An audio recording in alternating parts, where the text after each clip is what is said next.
Pour la première fois, des soldats ukrainiens remettent en cause ce qu'on entend beaucoup depuis quelques jours. Ils disent la contre-offensive russe a déjà commencé. La relance de l'offensive russe a déjà commencé. On en entend beaucoup parler depuis quelques jours de cette offensive russe et beaucoup l'annoncent, certains pour le 24 février, premier anniversaire entre guillemets de l'invasion russe, d'autres pour le printemps. Or, de toute évidence, on a sous les yeux cette offensive russe, cette relance de l'offensive russe qui a déjà commencé. Pour en parler, j'ai le plaisir d'accueillir le général Jean-Paul Perruche. Bonsoir général Perruche, merci d'être avec nous.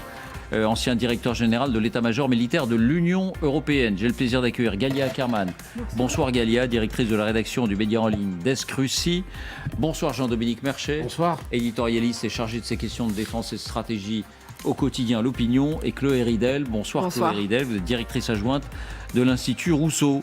C'est un laboratoire d'idées de la reconstruction républicaine et écologique, je le dis court, mais il y a aussi une vision stratégique des choses, et c'est vous qui incarnez cette vision. Oui, il se passe des choses et il est temps d'y voir clair, nous disent des soldats ukrainiens sur le front.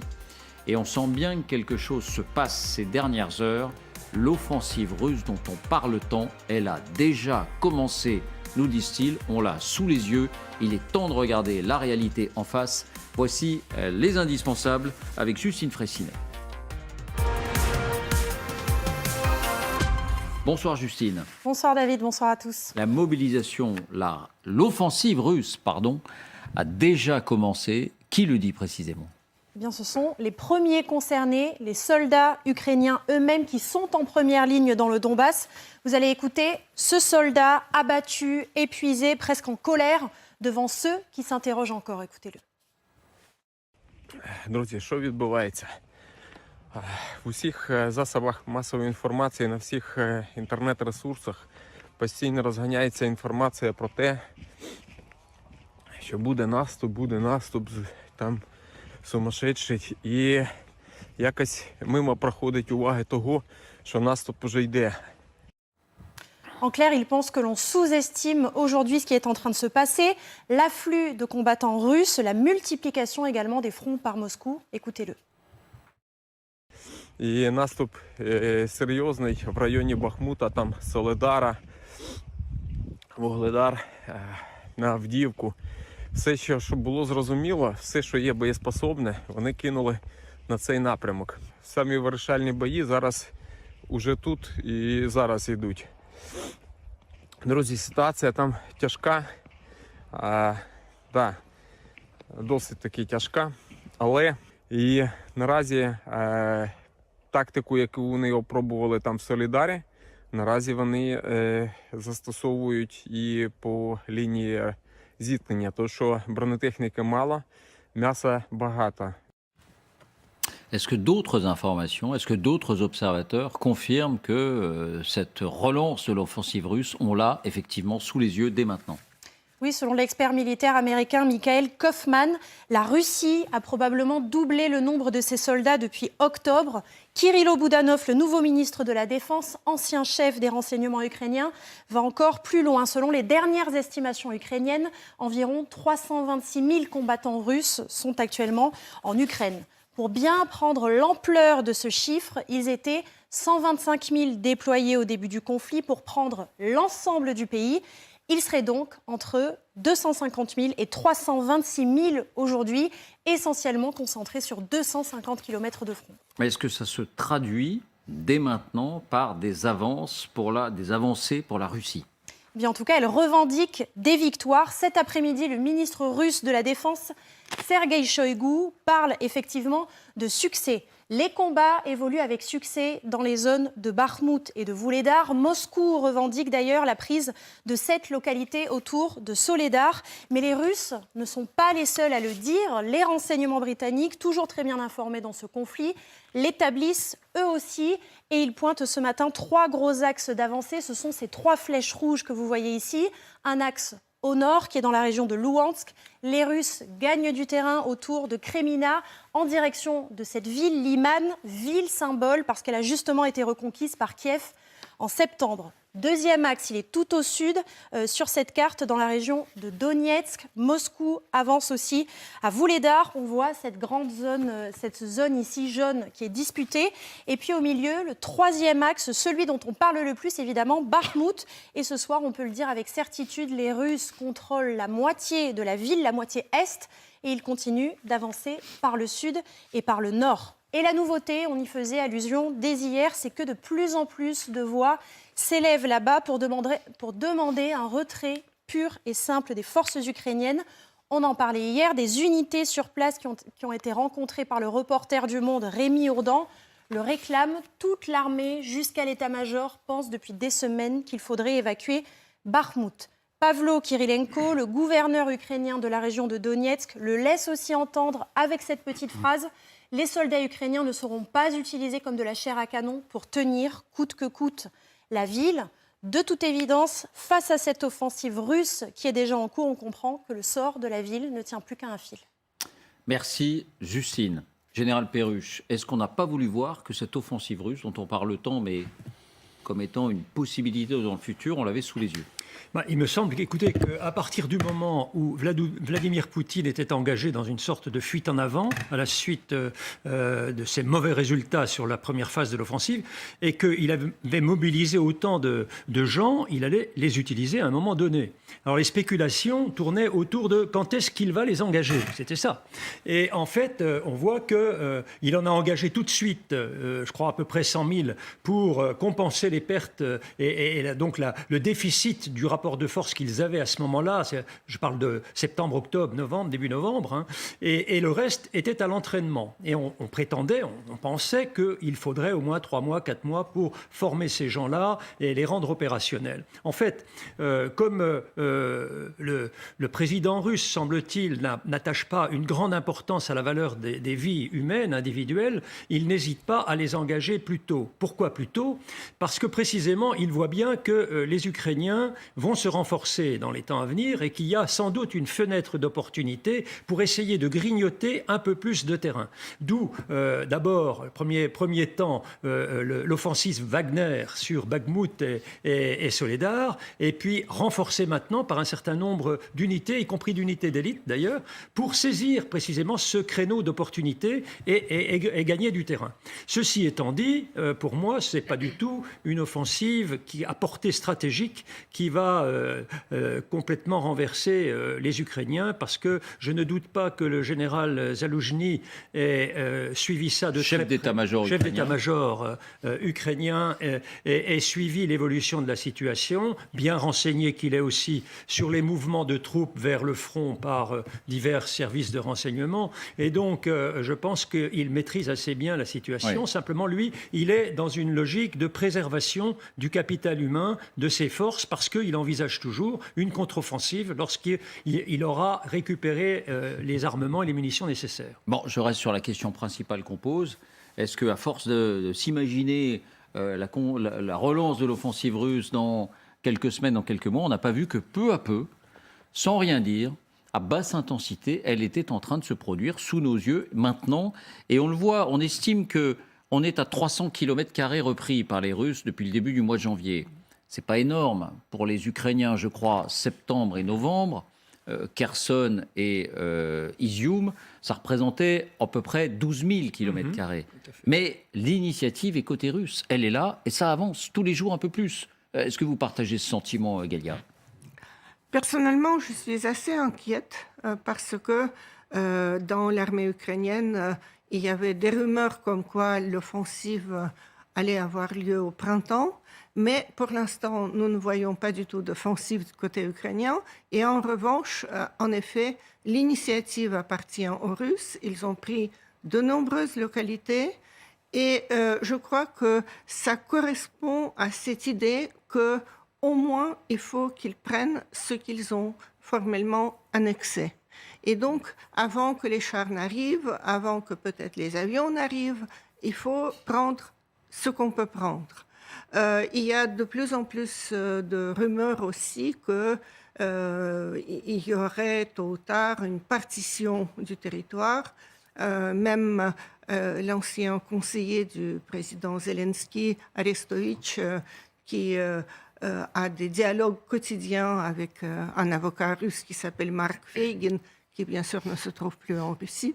Donc il a dit qu'il peut y avoir une solution à la coréenne, c'est-à-dire Corée du Nord, Corée du Sud, Donbass et le reste de l'Ukraine. Je pense que, en fait, pour venir en aide aux Ukrainiens, qui sont nos alliés, et puisque nous ne souhaitons absolument pas la victoire de la Russie, c'est crucial à quelle vitesse les chars et autres armements demandés seront livrés. Peut-être dans 2-3 mois, ce sera beaucoup plus difficile de les utiliser. Oui, solution à la coréenne. On reviendra sans doute sur le sujet pour en débattre. D'abord, est-ce que vous aussi, Jean-Dominique, vous pensez qu'on a sous les yeux l'offensive russe, qui n'est peut-être pas encore à son niveau maximum, mais en tout cas la relance de cette offensive russe? Je crois qu'on est un peu victime de nos propres représentations de ce qu'est une offensive. C'est-à-dire qu'on a des images presque cinématographiques d'une offensive, c'est-à-dire d'une chevauchée fantastique de chars qui... c'est clairement pas ça. Qu'est-ce qu'on observe? On observe que dans la région qu'on a vue sur la carte, les forces russes poussent très fortement. Elles poussent, la semaine dernière, certains sont amusés à calculer qu'elles poussaient de 100 mètres tous les jours. Ça peut sembler pas beaucoup, mais au bout de 7 jours, ça fait 700 mètres, et au bout de 10 jours, ça fait 1 kilomètre. Sur quand même une zone d'une 50aine de kilomètres du nord au sud. Donc ils poussent, et clairement, c'est eux qui ont l'initiative de pousser. Et en face, les Ukrainiens essaient de résister à cette poussée. Ils ont manifestement du mal, et donc ils reculent en partie. Donc voilà ce qu'on observe. Ce qu'on ne voit pas, pour l'instant, c'est ce qu'on imagine être une offensive, c'est-à-dire une percée. C'est-à-dire qu'un jour, le front craquerait, et que dans ce trou qui s'opérerait, les forces russes seraient capables de s'engouffrer et de pénétrer beaucoup plus sur 10, 20, 30 kilomètres, on n'en sait rien. Pour vous, il faut l'envisager. Enfin, Alors, la question c'est, est-ce que les Russes cherchent à faire ça? Ça, on n'en sait rien. On peut l'imaginer, d'un point de vue rationnel, le général ne me contredira pas, c'est ce qu'il faut faire. Encore faut-il en avoir les moyens. Ils ont clairement les moyens de pousser, ils ont peut-être les moyens de percer. Ont-ils, après, les moyens d'engouffrer des forces dans ce trou qu'ils auraient fait, cette brisure, ce qu'on appelle en termes militaires d'exploiter leur percée? Logiquement, c'est ce qu'ils devraient chercher à faire. Mais on n'en sait rien. Et en tout cas, ce n'est pas ce qu'on observe. Donc oui, il y a une offensive dans la mesure où c'est eux qui ont repris l'initiative et qu'ils poussent très fort. Et en face, on voit bien que c'est pas facile. Et puis, ils les poussent un peu aussi dans le sud, beaucoup moins, mais quand même, ça permet de fixer des troupes ukrainiennes qui pourraient être appelées en renfort dans le Donbass. Ils sont obligés de les maintenir dans le sud. Donc, on voit ça. Donc, est-ce que c'est l'offensive tant attendue? Je pense qu'on se piège un peu dans notre représentation de ce qu'aurait pu être ou de ce que sera peut-être une offensive. Donc prudence dans l'analyse. Oui, il se passe des choses. Les Ukrainiens ont perdu l'initiative, clairement. Oui, parce que Chloé Ridel, il y a quand même ce chiffre, 320 ou 330 000 soldats russes. Il y en avait 200 000 au début de l'offensive pour prendre tout un pays. Là, sur un front relativement limité, il fait peut-être quand même 200 kilomètres. C'est bien moins que tout un pays au début. On a cette masse de soldats qui sont déjà là et qui poussent. Je ne sais pas si on peut qualifier ça d'offensive. Moi, j'ai plutôt l'impression que c'est un peu un tout pour le tout. C'est-à-dire qu'ils jettent des centaines de milliers d'hommes, 350 000 hommes, sur les lignes, sur le front. Et ces lignes, elles ne bougent pas tellement. Vous l'avez rappelé, 300 km², ça n'est rien par rapport à ce qu'avait réussi à conquérir l'armée ukrainienne en quelques mois à peine à l'été et à l'automne. On a aussi des témoignages qui relatent que les soldats russes avancent parfois à découvert, sans casque. Donc on a l'impression qu'ils jettent Des comme pertes ça de la énormes charade. qui accompagnent cette poussée. Des pertes énormes qui accompagnent cette poussée, cette offensive, ce tout pour le tout, en attendant, et en attendant avec appréhension que les Occidentaux livrent les chars tant attendus. Et je pense que ça doit mettre en perspective les atermoiements qui sont les nôtres à chaque fois qu'on discute de l'envoi d'armes supplémentaires, de paliers à franchir. Si on est cohérent avec nous-mêmes, il faut envoyer toutes les armes nécessaires et rapidement, sachant que l'escalade ne sera jamais de notre fait et que nous avons par ailleurs le droit international de notre côté, puisque nous défendons un pays qui est Bon, là, qui est un pas a injustement été agressé. franchi. Donc voilà, je pense qu'il ne faut pas surinterpréter les choses. Les Russes se concentrent en plus sur des zones qui sont potentiellement symboliques, comme Liman, un village qui avait été libéré par l'Ukraine et que là, ils menacent de reprendre. Je ne sais pas si les Ukrainiens doivent s'épuiser à tout prix pour la défense de Liman, même si c'est symbolique. Et je pense que nous, il ne faut pas contribuer à alimenter un récit russe de contre-offensive à ce stade. Est-ce Ça me paraît un peu que, prématuré. justement, les Ukrainiens ne sont pas victimes, entre guillemets, du même syndrome que les Russes, qui attachent beaucoup d'importance aux victoires symboliques, même si elles ne sont pas stratégiques? On dit beaucoup que Bakhmout, c'est ça, que Bakhmout ne débouche pas forcément sur des perspectives d'avancée colossales, mais que ça permettrait à Vladimir Poutine d'avoir une victoire pour son 24 février. Est-ce que, lorsqu'on entend ces soldats ukrainiens dire « arrêtons de défendre Bakhmout », replions-nous plutôt sur les collines alentours où on pourra faire mal aux soldats russes quand ils entreront dans la ville, mais ne tenons pas la ville pour tenir la ville, parce que nous aussi, nous perdons beaucoup d'hommes. Est-ce que ça n'est pas aussi quelque chose de nouveau? Militairement, Jean-Dominique. militairement, ils ont sans doute raison, mais ils ont tort politiquement en Ukraine aujourd'hui. Il faut bien comprendre que la ligne politique de l'Ukraine, c'est on ne cède pas 1 centimètre carré de notre territoire à l'ennemi. Et par ailleurs, on tue les Russes là où ils sont. C'est vraiment aussi simple que ça. Ça, c'est la ligne politique qui est définie par le gouvernement, par Zelensky, par la direction militaire. Et c'est, pour l'instant, c'est ce qui fait consensus en Ukraine et c'est ce qui a permis depuis 1 an à l'Ukraine de résister. Donc, on ne cède pas 1 centimètre. Parfois, ça pourrait être utile de reculer pour manœuvrer. Mais ça se heurte à des choix politiques. Donc, on ne cède pas 1 centimètre carré. Et par ailleurs, élément très important dans une bataille comme ça, on tue les ennemis là où ils sont. Et donc, si on peut les massacrer là, y compris au prix de pertes élevées dans son propre camp, on le fait. Donc c'est un choix militairement dont on peut débattre. Politiquement, c'est le leur. Et jusqu'à présent, leur choix n'aura pas donné tort, puisqu'ils n'ont pas perdu la guerre pour l'instant. Oui, enfin... Mais humainement, le coût est élevé. Voilà, clairement. La politique contre le militaire. La politique contre le militaire.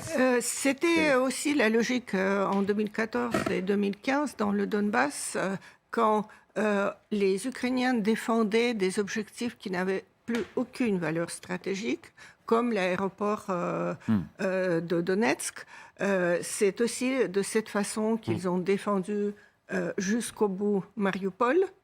Maintenant, il faut quand même dire une chose et rappeler une chose, c'est que formellement, avant la guerre, la population de l'Ukraine était de l'ordre de 44 millions.